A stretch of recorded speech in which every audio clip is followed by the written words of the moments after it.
Hi, everyone in the AFI Movie Club. I'm Fred Elmes. I'm the cinematographer on Valley Girl, and I can't wait to share this film with you. And incidentally, I'm an alum of the AFI fellowship program as well.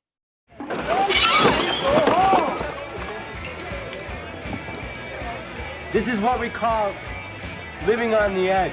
You don't have places like this in the valley, do you? No, we're just not into loving it.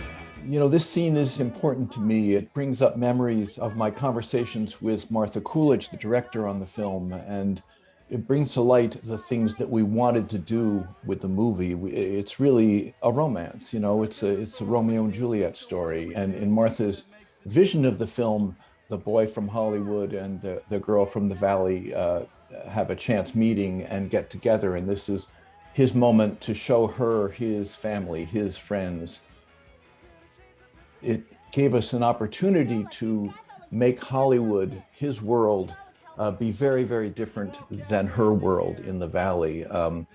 In Nick's world here in the club, you can see we used harsh primary colors, you know, the red and the black and the blue. And her world was all about pastels in the valley.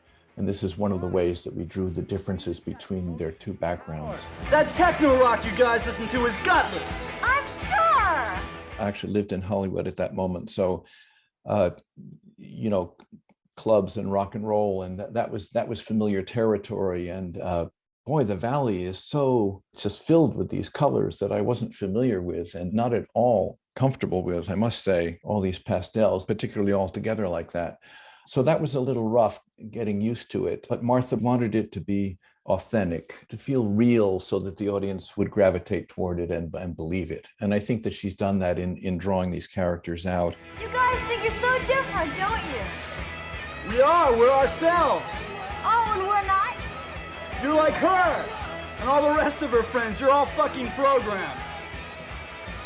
So what does it take to be so free? That's a good question. Nick Cage was just brilliant in this. It was wonderful. None of us knew him. So when can I see you again? Thank you. Really, Randy? Why don't you wait until the end of the evening to say these things? Any questions? You know, we could only call him Randy on set. He was so seriously into method acting that you couldn't call him Nick. That was against the rules. I'm here with you now. I know. I thought that this was particularly telling because it's a moment, even though it's a loud club and the music is raucous, it's a moment when they really do connect. It's a movie meant for teens. It's a movie about the 80s. It's a piece of fluff, really. But Martha brought much, much more to it. She really wanted to make it a serious romance story. It's like I feel connected to you, somehow. It's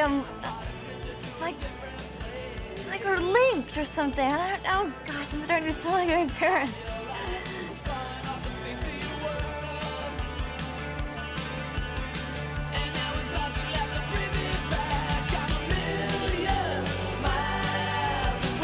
So you see them getting closer and closer all evening long, but it ends with this kiss, and their looks to each other were really, really genuine. They're both very, very good in the scene.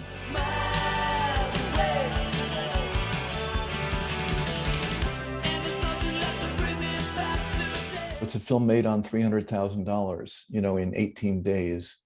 That's all we had. And we went into that club. We brought the colors that we wanted to put on the lights, and we jumped up on ladders and re-aimed all their lights and reset the stage for the plimsolls. And the group in the club were a wonderful bunch of a kind of Hollywood misfits that we'd put together as extras casting. They were kids that loved the rock and roll, wanted to be there. The spiky hair was something that this fella brought, you know, with him. He had it done himself. Everybody was dressed and ready to go, and they were much, much better behaved than the Valley kids, strangely. You know, so we had a lot of fun making it, and it was really because, you know, Martha led the way.